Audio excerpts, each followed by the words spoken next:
वासुदेवाय। ओम नमो भगवते वासुदेवाय। ओम नमो भगवते वासुदेवाय। नारायणं नमस्कृत्यं नरं चैव नरोत्तमं देवीं सरस्वतीं व्यासं ततो जयमुदीरये।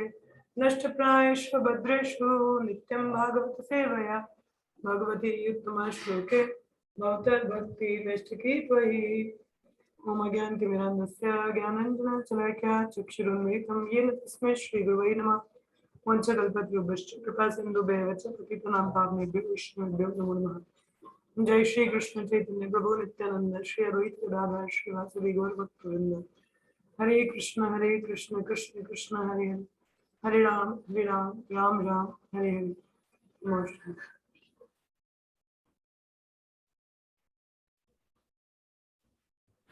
हम लोग पढ़ रहे हैं फर्स्ट कैंटो 15वां चैप्टर श्लोक संख्या 25 और 26। कल हम लोगों ने 24 तक पढ़ा था, तो उसके आगे आज हम शुरू करते हैं। जालुकाशं जले यत्पान् महन्तो दन्ति अनीयसा दुर्बलं बालिनो राजन् महन्तो बालिनो मिथा। जलाहुकाशं जले यद्वान् महन्तो दन्ति अनीयसा दुर्बलं बालिनो राजन् महन्तो बालिनो मिथा। जलाहुकाशं जले यद्वान् महन्तो दन्ति अनीयसा दुर्बलं बालिनो राजन् महन्तो बालिनो मिथा। दीपिका माता जी श्लोक पढ़ो। जलोकांशं जले याद्वन् महन्तो दान्ति अन्यशा दुर्बलं बालिनो राजन् महन्तो बालिनो मिथा। सब बोलो। जलोकाशं जले यद्वान् महान्तो दन्त अनिश्यसा दुर्बलं बालिनो राजन् महतो बालिनो मिथा।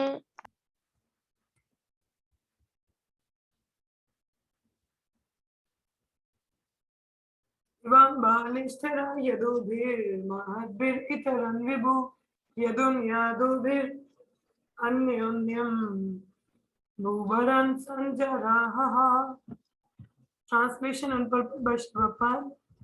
O king, as in the ocean, the bigger and stronger ecstatics follow of the smaller and weaker ones, so also the Supreme Personality of Godhead, to lighten the burden of the earth, has engaged the stronger Yadu to kill the weaker, and the bigger Yadu to kill the smaller. तो देखिए, जैसे उदाहरण दी जा रही है, समुद्र में जो छोटी मछलियां होती है ना, जो बड़ी मछलियां होती हैं, वो छोटी मछलियों को बहुत जल्दी खा जाती है। उनको डर होता है कबार में ये बड़ी हो जाएगी तो मेरे लिए खतरा हो जाएगा, तो क्या होता है, बड़ी मछली छोटी को खा लेती है। तो उसी प्रकार से यहाँ बताया जा रहा है कि जैसे यदुवंश का विनाश हो रहा है ना, यदुकुल में क्या हो रहा है, सब एक दूसरे को ही मार रहे हैं, वहां खत्म कर रहे हैं। तो यहाँ पे वही बताया जा रहा है कि भगवान भी धरती का जो बोझ है उसको हल्का करने के लिए ये यदुवंशी हैं, इनको कहाँ एंगेज कर रखा है कि ये जो उनसे कमजोर है उनको मार दे, ठीक है, जो बड़े यदु है वो छोटे वाले यदुओं को विनाश कर दे। तो इस तरीके से स्ट्रॉन्गर जो वीकर को खत्म कर देगा, ठीक है। तात्पर्य बढ़ते हैं, प्रभुपाद क्या बता रहे हैं इसमें। In the material world, the struggle for existence and survival of the fittest are lost because in the material world there is disparity between conditions sold due to everyone's desire. ये हम लोगों ने कल भी पढ़ा था कि भौतिक जगत में क्या है, हर कोई व्यक्ति स्ट्रगल कर रहा है कि मैं रह सकूं यहाँ पे, मैं भी दिखना चाहिए कहीं पे, ठीक है। और सरवाइव कौन कर पाता है, जिसके पास पावर है, फेम है या पैसा है, वो क्या है, सरवाइव कर पाता है, ठीक है। कल मगर मैंने ये भी बताया था आपको कि भौतिक जगत में सरवाइव करने का एक तो तरीका है कि यहाँ तो आप बहुत शक्तिशाली हो, पावरफुल हो, और दूसरा कि आप भगवान के साथ कनेक्टेड है, ठीक है। तो भगवान आपको प्रोटेक्शन करेंगे ना, देन हु कैन, कौन आपको मार सकता है, कोई नहीं, ठीक है। तो क्योंकि भौतिक जगत में क्या होता है, जीवात्माओं में मुझे क्या होड़ लगी रहती है कि कौन किससे आगे जाएगा, तो हर एक की इच्छा है कि मैं मेरे को कोई ज्यादा सलाम ठोके, मैं ज्यादा ऊपर रहूं, तो ये भौतिक जगत का स्वभाव है जो जीवात्मा है। तो इसलिए उनमें ये क्या है, एक बार जो बड़ा वाला है व्यक्ति होता है, जिसके पास पावर है, छोटे का शोषण करता है, उसको उसको नीचे दबाएगा वो। ठीक है, ये चलता है यहाँ पे। तो जो तो उसको सरवाइव कर दे, जो दिखा दे, प्रूव कर दे खुद को कि नहीं मैं कुछ हूँ, पावर है, वो व्यक्ति सरवाइव कर जाएगा। जो नहीं कर पाएगा तो बेचारा गया। हाँ, तो this very mentality of lording it over the material nature is the root cause of conditioned life। तो देखिए भौतिक जगत में बने रहने की, टिके रहने की जो क्या कहते हैं एक रूट कॉज है, या एक बहुत उसका एक सही कारण है, वो क्या है? यही कारण है कि मैं सबसे ऊपर होना चाहिए। हाँ, हमें वो टेंडेंसी है प्रोप्राइटरशिप की। प्रोप्राइटरशिप मतलब क्या होता है? इंजॉय करने की टेंडेंसी, या अपना प्रभुत्व जताने की टेंडेंसी। तो भौतिक जगत में देखा जाए, अगर आप अपनी सोसाइटी में ही देख लो, अपने घर में ही देख लीजिए, ठीक है, तो जो बड़ा व्यक्ति होता है वो दिखाता है ना मेरे से ज्यादा तो किसी को पता ही नहीं है। हाँ, किसी के सुनेंगे नहीं वो, चाहे वो गलत भी होंगे तब भी किसी के नहीं सुनेंगे। बोले नहीं, उनका होता है कि नहीं मेरी वजह से सब कुछ चल रहा है, तो घर का अपने आप को मुखिया मानते हैं। पर ऐसा है नहीं। ठीक है, भगवान की कृपा से सब कुछ चलता है। नेता लोग हैं वो दिखाते हैं हम लोग ही सब कुछ हैं। हाँ, सोसाइटी में देख लो, सोसाइटी में भी कई लीडर आ जाते हैं, हम ही लोग सब कुछ हैं। और यही कारण है कि इंसान बद्ध बन के यहीं पे भौतिक जगत में बंधा रहता है। जब हम ये समझ लें कि हम दास हैं, किसके? माया के नहीं, भगवान के। तो फिर क्या है, हमारा एक दासत्व, तो एक स्वभाव होता है सेवा करने का। हाँ, सबके प्रति एक प्रेम भाव रहता है। तो फिर वो टेंडेंसी नहीं होती किसी को नीचा दिखा के खुद ऊपर चढ़ने की, नहीं। क्योंकि वो अहंकार होता है, अहंकार जिसको फॉल्स ईगो हम अंग्रेजी में कहते हैं। अहंकार, अहंकार से हम मानते हैं कि मैं नेता हूँ, या मैं इंजीनियर हूँ, मैं ये हूँ, मैं वो हूँ। तो ये अहंकार होता है। उसमें टेंडेंसी होती है कि हम प्रभुत्व जताते हैं कि मैं बहुत बड़ा व्यक्ति हूँ, पर ऐसा नहीं है। हम तो केवल दास हैं भगवान के। तो ये व्यक्ति को समझ जाए तो इस भौतिक जगत के जो बंधन है उससे वो निकल सकता है। तो यहाँ पे जैसे प्रभात बता रहे हैं कि भगवान फैसिलिटी करते हैं, सच इमिटेशन लॉर्ड। ठीक है, माया देखिए भौतिक जगत में तो क्या है, यहाँ पे हाँ आके हर जीव ये सोचता है कि मैं ही मैं हूँ, और तो कोई है ही नहीं। हाँ, मेरे से ज्यादा तो किसी को कुछ आता ही नहीं, तो ये मुझसे बढ़कर और किसी के पास कुछ नहीं है। तो ऐसा, अब देखिए हम लोग भगवान के धाम में थे, सेवा कर रहे थे। अब वहां पे हमें टेंडेंसी आ गई हमें भगवान बनना है, हम क्यों सेवा कर रहे हैं? तो हमारी उस इच्छा को पूरी करने के लिए भगवान ने हमें फैसिलिटी दे दी। फैसिलिटी क्या दे दी? ये भौतिक जगत। बोला ये लो, अब यहाँ पे तुम करो, गॉड गॉड खेलते हैं। हम लोग बचपन में खेलते थे ना, जैसे छोटे बच्चे गेम खेलते, पुलिस पुलिस चोर का, एक पुलिस बनता है एक चोर बनता है। हाँ, उस तरीके से हम लोग भी भगवान के साथ गेम खेलने शुरू हो गए। भगवान भगवान खेलना है, मुझे भगवान बनना है। भगवान ने बोला ठीक है ये लो बन जाओ। तो मगर यहाँ पे इल्यूजन है, ये क्या है? माया का धोखा। भगवान कौन है यहाँ पे? अगर हम लोग भगवान बन के होते हैं तो फिर किसी की जरूरत ही नहीं होती ना, कष्ट होते ही नहीं जीवन में। बट हम लोग भगवान नहीं है ना, तो यहाँ पे तो माया। मगर माया ऐसी है, वो हमको ये भ्रम डालती है कि नहीं तुम भगवान हो, तुम सबसे सुपीरियर हो, तुम ही मालिक हो, ऐसा है। हाँ, और इस वजह से क्या होता है, जो स्ट्रॉन्ग क्लास होती है सोसाइटी की, जो वीकर क्लास होती है या छोटी स्पीशीज होती हैं जो कमजोर हैं, उनका शोषण होता है सोसाइटी में। ये जायज है, आप लोगों ने भी देखा होगा कि जो बड़े लोग हैं वो छोटे लोगों का शोषण करते हैं। या प्रजातियां भी हैं, तो देखिए अगर हम लोग जीव हत्या करके मार के खाते हैं, मतलब वो वीकर सेक्शन है ना। अब जैसे मुर्गी है, कुछ कह नहीं सकती, तो मार के खा लो, मगर वो गलत है, ऐसा नहीं करना चाहिए, वो जीवात्मा है। मगर एक स्ट्रॉन्ग जो व्यक्ति है वो कमजोर पे क्या हावी हो रहा है ना। तो ये टेंडेंसी क्या है, मतलब भौतिक जगत पे अपना प्रभुत्व जताने का एक टेंडेंसी है लोगों में, जिसकी वजह से जीवात्मा स्ट्रगल करता है यहाँ पे। ठीक है, तो यहाँ लिखे आध्यात्मिक जगत में ऐसी कोई भी डिस्पैरिटी नहीं होगी। वहां पे ऐसा कोई स्ट्रगल नहीं होता एग्जिस्टेंस के लिए, नहीं। क्योंकि वहां पे सभी शाश्वत हैं, नित्य काल से हैं, नित्य भगवान की सेवा में लगे, कोई एक दूसरे से द्वेष नहीं करते। वहां पे काम क्रोध मोह मद मत्सर इन सब से सभी लोग मुक्त हैं। ठीक है, वहां पे सभी कहाँ लगे? भगवान की सेवा में। और वहां पे ऐसा भाव है कि जैसे भंवरा होता है ना, भंवरा भंवरों का जब झुंड जाता है, मतलब वो नेक्टर लेके जाता है, रस, है ना, फूल से रस लेके तो फिर दूसरे फूल पे जाएगा, किस तरीके से लेके जाता है, तो वो भी आवाज निकालता है, गुनगुनाता है अपना करके। तो जब भंवरा गा रहा होता है तो बाकी जो नदियां, हवा, जो बाकी लोग होते हैं वो शांत हो जाते हैं। क्यों? क्योंकि भगवान के गुणगान में गाना गा रहा है, इसका आवाज जाना चाहिए भगवान तक, ऐसा भाव है उनका। ये नहीं है क्या आवाज निकाल रहा है ये, है हम ज्यादा अच्छा गा रहे हैं, नहीं, ऐसा नहीं है। उनका क्या भाव है?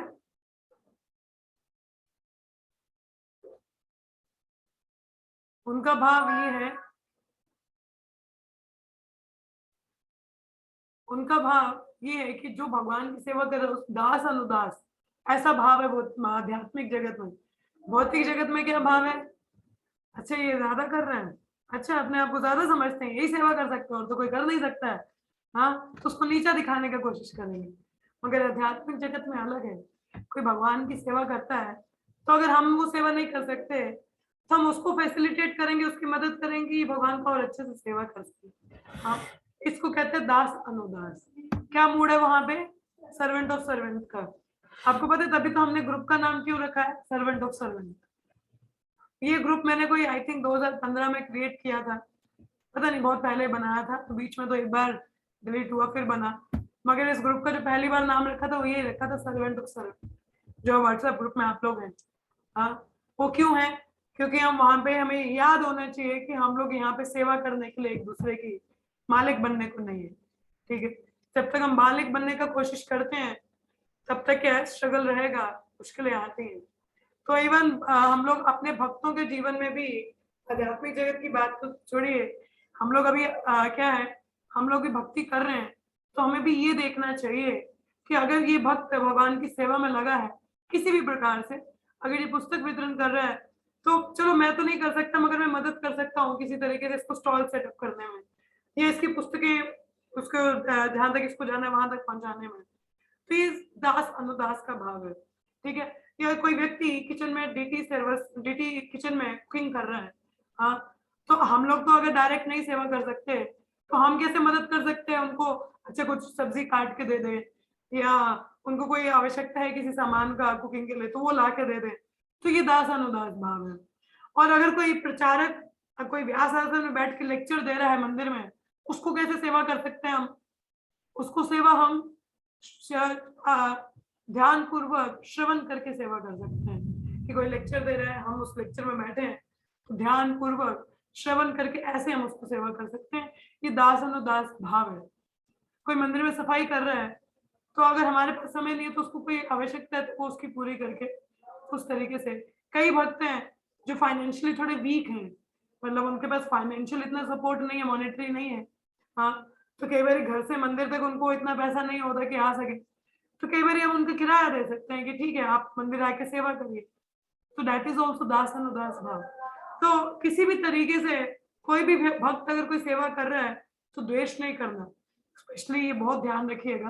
भौतिक जगत में हमारी ऐसी टेंडेंसी होती है, और ये चीज हम क्या है आध्यात्मिक जगत में भी ऐसे दिखा देते हैं, अच्छा ये ज्यादा बन रहे हैं अपने आप में, ऐसा नहीं दिखाना। हमारी टेंडेंसी कभी यहाँ पे भी शुरू हो जाती है, मगर यहाँ ध्यान रखना है भगवान नहीं बनने की प्रयास करिए दास अनुदास, तब आप भगवान की ज्यादा कृपा आपको मिलेगी। हाँ, तो ऐसा क्योंकि आध्यात्मिक जगत में ऐसी टेंडेंसीज नहीं है कि कोई बोले कि मैं हूं, नहीं, वहां पे हर कोई देखते कोई सेवा करे तो उसको और मदद करते हैं ताकि वो और अच्छे से सेवा कर सके भगवान को। The Lord being creator over everything, including the living being, factually is the proprietor and enjoyer of everything that be. But in the material world, by the spell of Maya or illusion, this eternal relation with the Supreme Personality of Godhead is forgotten. अब देखिए आध्यात्मिक जगत में क्या है, अगर देखा जाए तो भगवान ही क्रिएटर है ना, सब कुछ सृष्टि की रचयिता वही है। ब्रह्मा जी को हम बोल सकते हैं कि रचना तो उन्होंने की, मगर उनको ज्ञान किसने दिया? भगवान कृष्ण ने दिया, है कि नहीं? पूरा ज्ञान उनको दिया, पूरा ब्लूप्रिंट बताया, ऐसे ऐसे बनाना है, क्रिएशन करना है, उन्होंने आगे वो कार्य किया, है कि नहीं? तो अब भगवान सर्वोपरि हैं तो मतलब सबको उनकी सेवा करनी चाहिए, ठीक है नहीं? मगर हम भौतिक जगत में आके माया के अधीन हो जाते, बद्ध जीव हैं, तो हम क्या समझ लेते हैं, हम वो जो हमारा संबंध है भगवान के साथ नित्य, वो भूल जाते हैं। एक जीवात्मा का क्या संबंध है भगवान के साथ? जीवेर स्वरूप हो कृष्ण नित्य दास, तो हमारा दास का संबंध है वो जो हम भूल जाते हैं। और इसीलिए यहाँ पे आगे क्या है, ये स्ट्रगल फॉर एग्जिस्टेंस हमारा चलता है। प्रकृति के गुणों के अधीन हमारा स्ट्रगल चलता रहता है, अपने आप को प्रूव करना है, मुझे कुछ बन के दिखाना है, ये करना है, वो। कुछ बनने की जरूरत नहीं है, केवल भगवान की सेवा करनी है, वही आपकी आइडेंटिटी है। बाकी जो भी हम बनने का प्रयास करते हैं, देयर इज एक सॉन्ग है जॉनी रिवर्स का, अंग्रेजी में है, तो उसके अगर मुझे शब्द मिलते तो मैं आपको पढ़ के सुनाऊंगी। उसमें ऐसा ही बताया जाता है, एक second just hold on.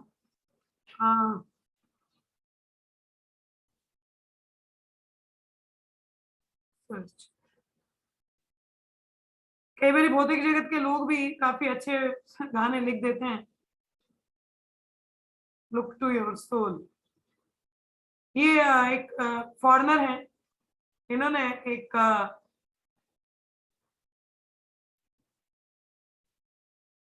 Song लिखा था। यस, मिला मुझे। क्या लिखा है? I nearly lost myself trying to be someone else, all of my life I have been playing the game, got get out of myself it seems. कह रहे हैं, इस पे कह रहे हैं कि I nearly lost myself trying to be someone else. क्या बोला कि मैं अपने आप की पहचान भूल ही गया कुछ और बनने के चक्कर में। ऐसा इनके शब्द हैं। ये मैं कोई आचार्यगण नहीं है हमारे, इनको कोट कर रही हूँ मैं। ये बौद्धिक जगत के एक सॉन्ग राइटर हैं जिन्होंने एक सॉन्ग लिखा था, जॉनी रिवर्स। ये सॉन्ग मुझे काफी पसंद है, इसकी वर्डिंग्स मुझे काफी अच्छी लगती हैं। इन्होंने लिखा, I nearly lost myself trying to be someone else, कि मैं अपने आप को तो भूल ही गया कुछ और बनने के चक्कर में। कि भौतिक जगत में भी हम लोग कुछ और बनने का, कुछ और प्रूव करने के चक्कर में भूल जाते हैं कि हमारा असली पहचान क्या है, वो है भगवान का दास। हाँ, और यहाँ पे भक्तों के भी दास बनना है हमें, तो दास अनुदास, ये हमारा असली पहचान है। जैसे चैतन्य महाप्रभु क्या बताते हैं, नहीं ये वाला श्लोक नहीं है, सॉरी, चैतन्य महाप्रभु भी बताते हैं, गोपी पर द्रबत कमलो दास दास अनुदास। वो श्लोक नंबर याद है किसी को? अगर किसी को याद आए तो यस, नहीं, ये रहा। मुकुंद माला श्रोत ये देखो क्या बोल रहे हैं यहाँ पे चैतन्य महाप्रभु, ना हम विप्रो न चर नर पतिर नापि वैश्यो न शूद्रो, ना हम विप्रो ना मैं ब्राह्मण, नाचा नरा पतिर मतलब ना मैं राजा ना मैं क्षत्रिय, नापि वैश्यो न शूद्र, ना मैं वैश्य ना मैं शूद्र हूं, ना हम वर्णी न चा गृहपतिर ना वनस्थो यतिर्वा। क्या बोला है कि ना वर्णी बिलोंगिंग टू एनी कास्ट, ना तो मैं किसी कास्ट से बिलोंग करता हूँ, चाहे वो ब्रह्मचारी, ठीक है, वर्ण किसी बिलोंग से बिलोंग नहीं करता, मतलब ब्रह्मचारी, हाँ, गृहस्थ। क्या बोला, ना तो मैं ब्रह्मचारी हूँ, ना गृहपति, ना वनस्थो यतिर्वा, ना तो मैं क्या हूँ ब्रह्मचारी, ना तो गृहस्थ, ना वानप्रस्थ, ठीक है, तो ना ही, मतलब ऐसा बोला है। किंतु प्रदयो निखिला परमानंदा पूर्णामृत बधे। क्या बोला है, गोपी परद्यो पद कमलेओ दास दास अनु दास। चैतन्य महाप्रभु क्या कह रहे हैं कि मैं ब्राह्मण नहीं हूं, ना मैं क्षत्रिय हूं, ना मैं वैश्य न शूद्र, ना मैं ब्रह्मचारी न गृहस्थ न वानप्रस्थ न सन्यासी। ठीक है, अभी हम लोगों ने उपनिषद में क्या पढ़ा, वर्ण आश्रम, ये 8 हमारा आइडेंटिटी है, यूनिवर्सल है। अगर चैतन्य महाप्रभु ने नहीं, हमें इसमें तो कुछ भी नहीं हूँ। I identify myself only as the, और मैं अपने आप को क्या मानता हूँ, सर्वेंट ऑफ सर्वेंट, दास अनुदास अनुदास। भगवान कृष्ण के जो भक्त हैं उनका दासों का दास, the maintainer of the gopis. He is like an ocean of nectar. He is the cause of universal transcendent bliss. He is always existing with brilliance. तो आप मुझे बताओ चैतन्य महाप्रभु क्या बोल रहे हैं यहाँ पे, क्या पहचान है मेरी? क्या मैं ब्राह्मण हूँ? नहीं। मैं क्षत्रिय नहीं, मैं वैश्य नहीं, शूद्र नहीं, गृहस्थ ब्रह्मचारी वानप्रस्थ सन्यास कुछ नहीं। क्या हूँ? दासों का दास, दास अनुदास। तो ये चैतन्य महाप्रभु खुद सिखा रहे हैं हमें, और यहाँ में भी यही बोला है। पर ये चीज हम भूल जाते हैं। जब अपनी आइडेंटिटी को भूलेंगे तो क्या होगा, स्ट्रगल फॉर एग्जिस्टेंस, माया के अधीन में स्ट्रगल करेंगे और फिर धक्के भी खाएंगे। तो हमें अपनी पहचान नहीं भूलनी है, हमेशा दास अनुदास के भाव में हमें रहना है। ठीक है, आगे बढ़ते हैं। देश काल अर्थ युक्तानि हृत्तपोपचा मनीचा।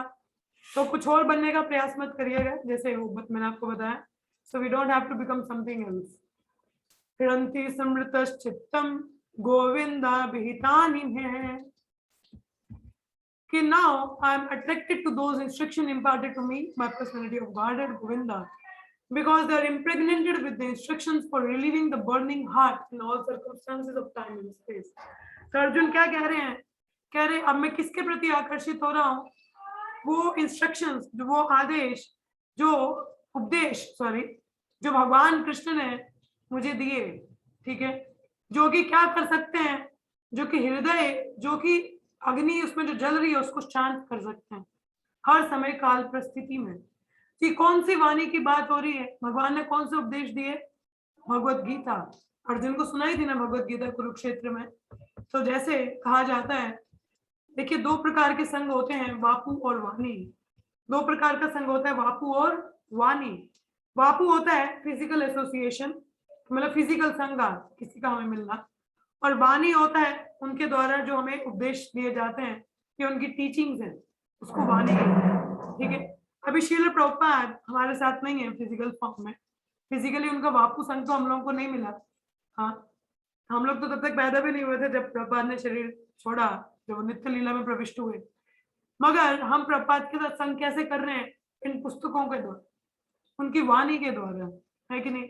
कई वैष्णवगण है जो मैं छोड़ के जा चुके हैं, मतलब वो तो नित्य लीला में प्रविष्ट हो चुके, भगवान की सेवा कर रहे हैं, मगर अब हमारे पास उनका फिजिकल संगा नहीं है। तो उनका संग हम कैसे ले पा रहे हैं? उनकी वाणी के द्वारा, है ना? तो वही यहाँ अर्जुन कह रहे हैं कि ये जो भगवान कृष्ण ने उनको भगवत गीता कहाँ सुनाई थी? कुरुक्षेत्र युद्ध भूमि में। कहते भगवान तो चले गए, मगर ये इंस्ट्रक्शन, उपदेश छोड़ के गए हम सबके बेनिफिट के लिए। ये केवल अर्जुन के बेनिफिट के लिए नहीं है, हम सबके लिए बेनिफिट के लिए। हाँ, तो किसके लिए? ये हम सबके लिए उपदेश देके गए भगवान, सिर्फ अर्जुन के लिए नहीं था। अर्जुन तो ऑलरेडी मुक्त जीव था, भगवान का पार्षद, मगर अर्जुन हमारे भी यहाँ पे सवाल पूछ रहे थे, क्योंकि हम कलयुगी जीव है ना। हम भी एक युद्ध भूमि में या भौतिक जगत में, हमें पता ही नहीं कि सही क्या गलत, क्या क्या करना चाहिए, क्या नहीं करना चाहिए। तो भगवान ने साफ साफ शब्दों में भगवत गीता में हमको बताया, इसलिए भगवत गीता का अध्ययन हमको निरंतर करना चाहिए। तो भगवान ने, जैसे मैंने बताया कि भगवत गीता को गीतोपनिषद कहा जाता है, जो महाभारत का एक पोर्शन है उसमें से लिया गया है। और गीतोपनिषद मतलब पूरे जो वेदा है, वेद, उनका जो वैदिक विजडम है, उसका पूरा सार केवल 700 श्लोकों में बताया है। अब पोले के पूरे वेद हम पढ़ रहे हैं, कलयुगी जीव कितना पढ़ोगे भाई? हमारे बस की नहीं है, इतनी बुद्धि नहीं है हम लोगों में। हाँ, तो भगवान ने 700 श्लोक भगवत गीता के बता दिए कि बस इनको थोड़ा आप अपनाओ जीवन में। हाँ, अगर एक श्लोक भी अगर हम अपने जीवन में धारण कर सकें, हमारा परफेक्शन पॉसिबल है। ठीक है, कहा जा रहा है, it is nicely presented by the Lord. भगवान ने भगवत गीता इस प्रकार से बताई है कि हर समय हर परिस्थिति में उसको हम अपना सकते हैं। Who have very little time to go through the vast Vedic literature। देखिए अब उपनिषद, पुराण, वेदांत, सूत्र कितना पढ़ेंगे, हमारे पास समय नहीं। महाभारत, इतनी सारी कहानियां, ये हम सबकी बात नहीं है, बस की बात नहीं है। तो इसलिए भगवान ने बहुत कम समय में भगवत गीता हम लोगों को प्रस्तुत की।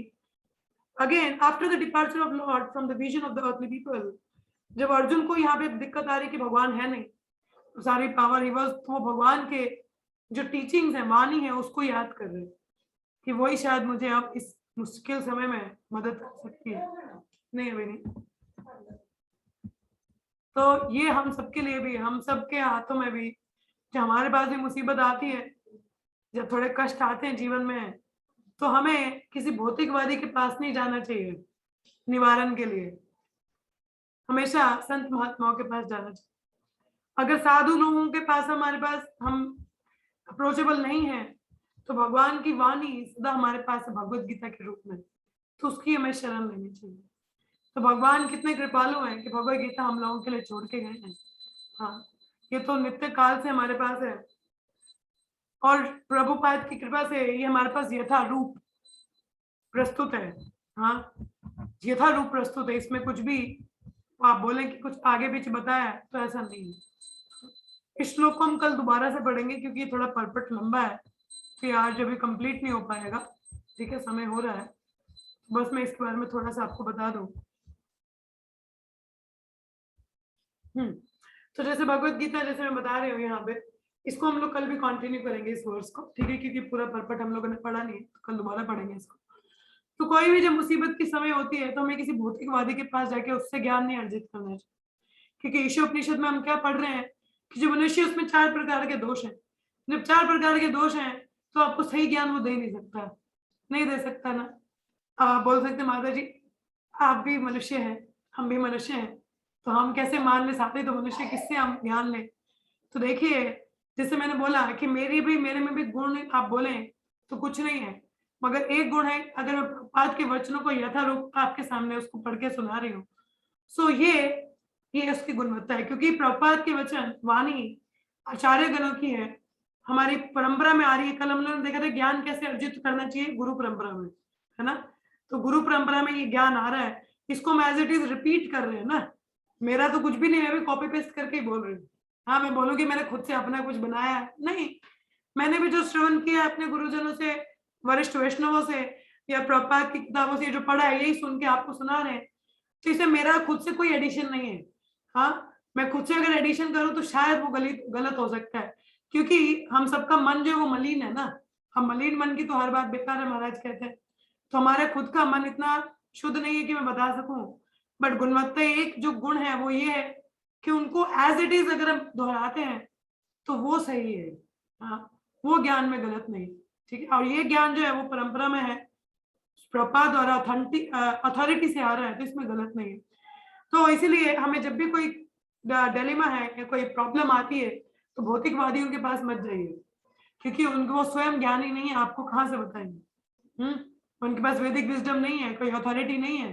तो गुरु परंपरा में हमें वरिष्ठ वैष्णवों से सीखना चाहिए, प्रभुपाद की किताबों की शरण लेनी चाहिए, और उससे हमें सीखना चाहिए कि क्या सही क्या गलत है। तो यहाँ पे जैसे अर्जुन बता रहे हैं, तो भगवत गीता का ये भागवतम तो नित्यम भागवत सेवया, ये तो हमें रोज करना है भागवतम की सेवा।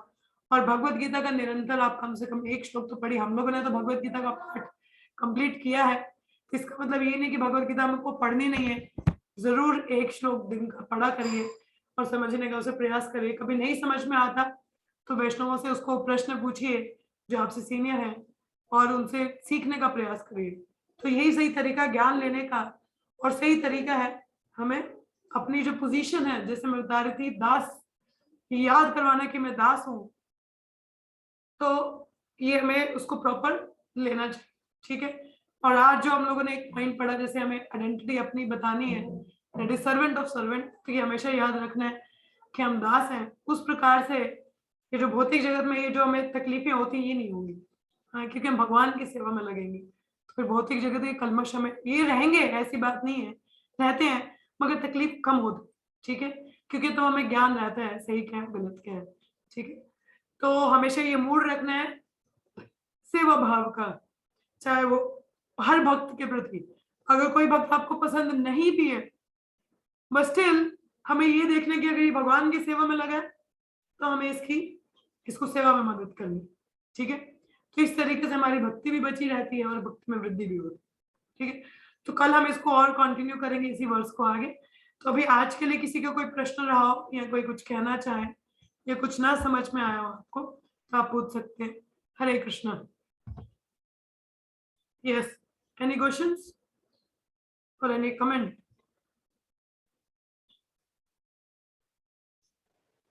हरे कृष्ण माता जी, धन्यवाद आप। हाँ जी, यस माता जी। हरे कृष्ण माता जी, धन्यवाद आपका। क्वेश्चन कोई नहीं, बस धन्यवाद करना चाहती हूँ, इतने अच्छे से मतलब गाइड कर रहे हो हमें, उसके लिए थैंक यू सो मच।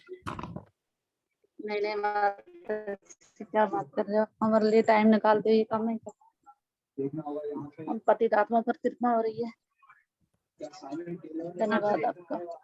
आपका कोई देखिए प्रपात बताते हैं 11वें स्कंद के 3रे अध्याय के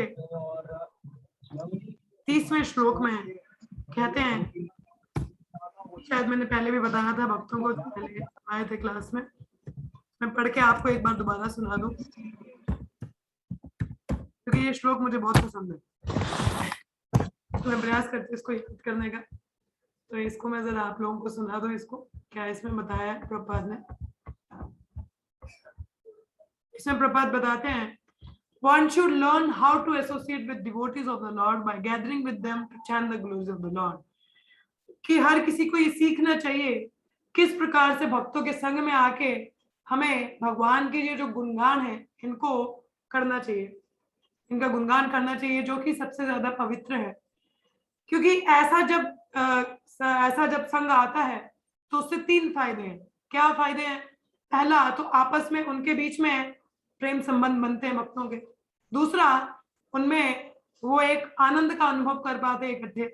और तीसरा, उनमें आत्मसंतुष्टि आती है, आत्मसंतुष्टि। और तीसरा आता है कि ये जो कल्मश है भौतिक जगत की, इससे वो परे उठ पाते हैं। ठीक है, तो इसीलिए माता जी इसमें फायदा सिर्फ आपका नहीं, फायदा मेरा भी है, क्योंकि मुझे भक्त संग मिलता है। और भक्त संग के बीच में जब हम चर्चा करते हैं हरि कथा की, तो उससे 3 फायदे हैं। पहले तो भक्तों के साथ में एक अच्छा संबंध बनता है, प्रेम संबंध बनता है। और दूसरा क्या होता है, एक आनंद का हम अनुभव करते हैं क्योंकि कृष्ण चर्चा है। और तीसरा, हमारे जो भौतिक कल्मश होते हैं ना, मिजरीज होती हैं, उनसे हमें ओवरकम करने की हिम्मत मिलती है कि नहीं, भौतिक जगत से हमें परे निकलने कोई भी कष्ट आ रहे हैं। तो ये इसके 3 लाभ हैं भक्त संग में आके हमें हरि कथा हरि कीर्तन करने का। तो मतलब भक्त संग में जब आते हैं तो हमें शायद यही देखना है कि हम हरि कथा हरि कीर्तन करें, ये ना हो कि इधर उधर की चुगली करें। तो ये हम लोगों को देखने की, जब हम भक्त संग में आते हैं तो उसका अर्थ ये है हरि कथा हरि कीर्तन। तो ये हमें लाभ उठाना है भक्तों के बीच में और सीखने का प्रयास करना है, तो उससे फायदा सभी का ही। अब चाहे वो मेरा हो आपका, तो इसलिए मैं धन्यवाद सबका करती हूँ कि जो भी लोग आ रहे हैं, तो बहुत बहुत धन्यवाद। चाहे 2 लोग भी हो, 3 लोग भी हो, मैटर नहीं करता। नंबर, हम लोग यहाँ पे नंबर के पीछे नहीं है, होना चाहिए कि शुद्ध हरि कथा होनी चाहिए और जो लाभदायक हो, सीखने को मिले, तो वो होता है, नंबर नहीं बढ़ाने।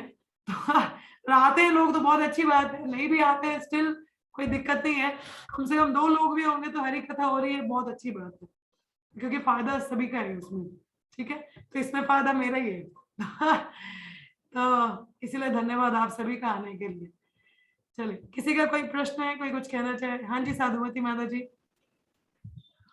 नहीं माता जी, हरे कृष्णा प्रभु जी। माता जो बोला क्या कह रहे हो आप? माता धन्यवाद आपका, धन्यवाद आपका बुलाने के लिए, आने के लिए, बहुत बहुत धन्यवाद। हमारा ज्यादा ही। चलिए ठीक है, कोई प्रश्न नहीं है किसी का, तो यहीं पे विराम लेंगे हम।